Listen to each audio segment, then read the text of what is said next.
Hi friends, இன்றைக்கி காலையிலே எல்லோரும் ஓட்டு போட்டுட்டு வந்து சொச்ச கல்லையை ஆஞ்சு முடிச்சிட்டாங்க. இன்றைக்கி கல்லாயிர வேலை முடிஞ்சுது. குழி போட்டுட்ருக்காங்க. மொத்தம் பார்த்திங்கன்னா 13 பேர், எல்லாமே வெளியூர் தான். எல்லாரையும் பாருங்கள் எவ்வளோ பரபரப்பாக வேலை செஞ்சிட்ருக்காங்க அப்படின்ட்டு. ஆமாங்க, கூலி போடும்போது இப்படி வேலை செஞ்சால் தான் கொஞ்சம் சீக்கிரம் ஆகும். ஒருத்தவங்க கூலி போடும்போது ஒருத்தவங்க கூடையை பிடிக்கணும். ஏன்னா நாங்கள் இன்றைக்கி மூட்டை வேறு பிடிக்கல, டிராக்டர்லேயே டேரெக்டாக கொண்டு வீட்டில் இருக்க போகிறோம். மூட்டை பிடிச்சாக்கா அதுக்கு வேறு லேட் ஆகும்னு சொல்லிட்டு டிராக்டர்லேயே கூடையில் கொட்டிக்கிறோம். அதனால தான் இவ்வளோ பரபரப்பாக வேலை செஞ்சிட்ருக்காங்க எல்லோரும். இன்றைக்கி எல்லாருமே கொஞ்சம் சுறுசுறுப்பாக வேலை செஞ்சாங்க.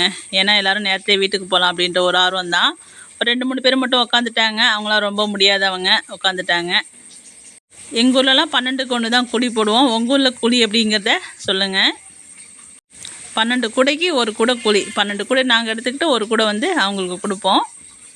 நமக்கு இன்றைக்கி எல்லா வயலும் கல்லாஞ்சி இன்னையோட முடிஞ்சிச்சிங்க. இனிமேல் இந்த வயலில் கொடி கிடக்குது. அதை நாளைக்கு மிஷினால் சுருட்டியாச்சுன்னா வயல் வேலைகள் முடிஞ்சுது. இப்போ எடுத்துகிட்டு போகிற கல்லையை காய வச்சு அள்ளி மூட்டை பிடிக்கணும். அதான் வயல் வேலை. மற்றபடி எல்லா வேலையும் நல்லபடியாக முடிஞ்சிச்சிங்க. இது ஜனவரி 1ஆம் தேதி போட்டது. இது நேற்றையே நம்ம சொல்லியிருப்போம். இந்த வருஷம் மழையெல்லாம் இல்லாமல் எந்த ஒரு இயற்கையோட பாதிப்பும் இல்லாமல் நல்லபடியாக எல்லா அறுவடையும் முடிஞ்சாச்சுங்க. நீங்கள்லாம் கடலை எடுத்து முடிச்சாச்சா அப்படின்னு கமெண்டில் சொல்லுங்கள். எடுத்து முடிச்சாச்சுன்னா போட்டிருந்தீங்கன்னா என்ன ரேட்டுக்கு போட்டிங்கன்னு கமெண்டில் சொல்லுங்கள். நாங்கள் ஏன்னா இன்னும் கடலைலாம் போடலைங்க. இதெல்லாம் அடித்து முடிச்சுட்டு எல்லாத்தையும் ஒரே நாளில் தான் கடலை ஏற்றுவோம். இன்னும் எந்த கடலையும் போடலை. நம்ம எல்லாத்தையும் காய வச்சு அள்ளி ஸ்டோர் பண்ணி வச்சுருக்குறோம். அதனால் கடலையோட ரேட்டு தெரிஞ்சால் கமெண்டில் சொல்லுங்கள். கடலையெல்லாம் ஒரு நாள் காய வச்சாலே போதும். ஏன்னா அந்தளவுக்கு வெயில் இப்போ 2-3 நாளாக. அதனால் கொல்லையிலே காஞ்சிச்சு ஓரளவுக்கு. எல்லாம் ஆயிரவங்க எல்லாமே எல்லாம் பொலன்னு கொட்டுதுங்க கையிலேருந்து அப்படின்னாங்க. அதனால் ஈஸியாக சீக்கிரம் கொஞ்சம் ஆஞ்சி முடிச்சாச்சு இன்றைக்கி. கொல்லையெல்லாம் பார்த்திங்கன்னா சேச்சேன்னு திருவிழா கூட்டம் மாதிரி இருந்துச்சுங்க. ஏன்னு பார்த்தீங்கன்னா எல்லார் கொல்லையிலையுமே அறுவடை சீசன் இது. அதனால் கொல்லைக்கு ஒரு 10 பேர் நின்றுட்டு இருந்தாங்க. பார்க்கறதுக்கு ரொம்ப அழகாகவும் இருந்துச்சு. எங்களுக்கும் இது திருவிழா தாங்க. ஒவ்வொரு அறுவடையுமே ஒவ்வொரு விவசாயிகளுக்கும் திருவிழா தான் அது. நம்ம எல்லா கல்லையும் அள்ளி டிப்பரில் ஃபுல் பண்ணியாச்சு. மீதி இருக்கிற கல்லையை மூட்டை பிடிச்சி போட்டுட்டாங்க. இவங்க நமக்கு ரெகுலராக வேலைக்கு வரவங்க. படுதாக்குறதெல்லாம் வேலையே வச்சுடுங்க. அப்புறம் எல்லா இடமும் இருக்குது, எல்லாத்தையும் எடுத்துகிட்டு போகணும். அதனால் எல்லாத்தையும் எடுத்துகிட்டு போக முடியாதுங்கிறதுனால எல்லாத்தையும் டிராக்டர்லேயே முடிஞ்ச அளவு வச்சுட்டாங்க. கல்லை ஆய வந்தவங்களும் எல்லோரும் கூலியை வாங்கிட்டு அவங்கவுங்களுக்கு வண்டி வந்துடுச்சு. மூட்டையை தூக்கிட்டு கிளம்பிட்டாங்க. வண்டியும் கிளம்பிடுச்சு. கடலை கொடி மட்டும் கிடக்குது பாருங்கள். இதை மட்டும் நாளைக்கு காய வச்சு தரிச்சிட்டா வயல் வேலை முடிஞ்சுதுங்க. நம்ம போய் வண்டி போகிறதுக்காட்டியும் வீட்டுக்கு போகிறதுக்காட்டியும் போய் கேட்டு திறக்கணும். அதனால் வண்டி பின்னாடி போயிட்டுருக்கோம். நம்மளும் வீட்டுக்கும் வந்துட்டோம். கடலையை மூட்டையெல்லாம் இறக்கிட்டாங்க. இறக்கிட்டு டிப்பரில் உள்ளதை கீழே சாய்ச்சி விட போகிறாங்க. நமக்கு ரெகுலராக வேலைக்கு வருவாங்க இல்லையா, அவங்களையும் வீட்டுக்கு வர சொல்லிட்டோம். எல்லோரும் போயிட்டாங்க. அவங்க மட்டும் இருக்காங்க. அவங்க அம்மாவும் அவங்களும் இருக்காங்க. ஏன்னா கல்லையெல்லாம் எடுத்து கிண்டி விட்டுட்டு தான் போகலாம். ஒண்டியமாக செய்ய முடியாது. அதனால் இருங்கன்னு சொல்லியிருக்கிறேன். அவங்களும் வந்துட்டுருக்காங்க. இதெல்லாம் மூட்டை பிடிச்சி தூக்கணும்னா இதுக்கு 2 ஆம்பளை ஆள் வேணும். தூக்கி விடுறதுக்கு ஒருத்தவங்க, தூக்கி போடுறதுக்கு ஒருத்தவங்க, 2-3 ஆம்பளை ஆள் தேவைப்படும். அதனால் டிப்பர்லேயே கொண்டாந்து கொட்டிட்டோம்னா நமக்கு கொஞ்சம் ஈஸியாக இருக்கும். வீட்டுக்கிட்டே கொண்டாந்து போட்டாங்கன்னா நம்ம வீட்டு வேலையும் பார்த்துக்கலாம், கல்லையும் காய வச்சுக்கலாம். வயலில் கிடந்துச்சுன்னா நம்ம ஒரு ஆள் போய் காவல் காக்கணும். அதனால் வீட்டுக்கிட்டே கொண்டாந்து கொட்டியாச்சுங்க.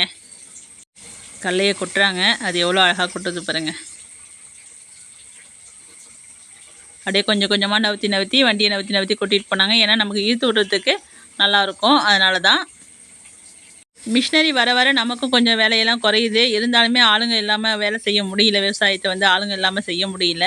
எவ்வளோ தான் மிஷினரி வந்தாலும் ஆளும் தேவைப்படுது தான். இன்னும் கொஞ்சம் கம்மியாக தேவைப்படுறாங்க, அவ்வளோதான். கல்லையை கொட்டிட்டு வண்டியும் கிளம்பிடுச்சு. இவங்களும் ஆடுலாம் ஓட்டிகிட்டு போயிட்டாங்க. தான் ஆடு ஓட்டிகிட்டு போனாங்க. செம சவுண்டுங்க. வயல்லே கிடைச்சி இவங்க கத்துற சவுண்டு. எங்கே பூந்தடிச்சு எங்கேயாச்சும் ஓடிட போகிறானுங்களோன்ற ஒரு பயம் இருந்துச்சு. அப்புறம் இடையில போயிட்டு நீங்கள் படலெல்லாம் இன்னும் கொஞ்சம் நல்லா ஸ்ட்ராங்காக கட்டிட்டு வாங்கன்னு சொல்லியிருந்தோம். அதனால் அவங்க வீட்டுக்கு நல்லா படலெல்லாம் கட்டிட்டு வந்தாங்க. சத்தத்தை கேட்டிங்கன்னா எங்கேயாச்சும் பூந்தடிச்சு ஓடிடுவானோன்ற மாதிரி பயமாக இருந்துச்சு. இப்போ கல்லையெல்லாம் நானும் கொஞ்சம் இழுத்து கிண்டி விட்டுட்டேன். அவங்கள இன்னும் கொஞ்சம் நல்லா ஒத்தனையாக கிண்டி விட்டுட்டு வாங்கன்னு 2 பேரும் அம்மாவும் பொண்ணும் கிண்டி விட்டுட்ருக்காங்க. கிண்டி விடுங்க, நான் போய் கொஞ்சம் உங்களுக்கு டீ போட்டு வரேன்னு. சரிங்க, நீங்கள் போய் போட்டு வாங்க அப்படின்னாங்க. ஏன்னா வீட்டுக்கு போகிறப்ப கொஞ்சம் குடிச்சிட்டு போனால் எனர்ஜியாக இருக்கணும். போகிறது 1 கிலோமீட்டர் தூரம் நடந்து போகணும். அதனால தான் அவங்களும் டீ குடிச்சிட்டு வீட்டுக்கு கிளம்பிட்டாங்க. நம்மளும் உட்காந்து டீ குடிக்க போகிறோம். நம்ம ஆடுங்கள்லாம் இன்னும் மேய பண்ணணுங்க வரல. இருட்டியும் போச்சு. லைட்லாம் போட்டோம். இன்னும் ஆளை காணோம். நம்ம வரத்துக்காண்டி படுதாவெல்லாம் மடக்கி சுருட்டி போட்டோம். ஏன்னா போகிறதுக்கு இடம் இருந்தால் தான் ஃப்ரீயாக ஓடுவானுங்க, இல்லைன்னா கலையில் புந்துருவானுங்க. நம்மளும் வருவாங்கன்னு வெயிட் பண்ணி பார்க்குறோம். கால் வேறு வலிக்க ஆரம்பிச்சிருச்சு. உள்ளார போகிற நேரத்தில் வந்துட்டானுன்னா எல்லாம் கலையில் புந்துருவானுங்க. அதனால் நம்ம தெருவிலேயே வெயிட் பண்ணிகிட்ருக்கோம். வந்துக்கிட்டு இருக்க சத்தம் கேட்டுச்சு. நம்ம ஒரு வழியாக ஓட்டி விட்டு போகலான்னு நின்றுட்டோம். நம்ம உடுக்க பிள்ளை இருக்கான் இல்லையா, அவன் சத்தம் தான் கேட்டுது வரும்போது. ஏன்னு தெரியல, இருட்டிடுச்சுன்னா அவன் வீட்டுக்கு போகணுன்னு கத்துவான் எப்பயுமே. அவன் சத்தம் தான் நம்ம வீட்டுக்கிட்டே கேட்டுச்சு. ஒரு வழியாக ஓட்டி விட்டுட்டு போகலான்னு நம்மளும் நின்றுட்டுருக்கோம். ஓடியாரானுங்க எல்லாரும், திடுப்புன்னு ஓடியாரானுங்க. அங்கே வருங்க, என்ன வேற நின்று யார் நிற்கிறது அப்படின்னு யோசனை வேறு இதில். இப்போ ஓட்டிகிட்டு மட்டும் போகலன்னு வச்சுக்கோங்களேன், விடிய விடிய கற்றுவானுங்க. சும்மா ஓட்டிகிட்டு போயிட்டு உள்ளார கொண்டு வந்து விட்டா கப்பிச்சப்போ நம்ம மேய்ஞ்சிட்டு வந்துட்டோன்னு சைலண்ட் ஆகிடுங்க. மேயாமல் நீங்கள் என்னத்தை தீனி வச்சாலும் சரி கத்திக்கிட்டே தான் இருக்குங்க. அதனால ஓட்டிகிட்டு போயிட்டு தான் வரணும் ஆடுங்களை பட்டோம். ஏன்னா அப்படியே பழகிடுங்க. அதான்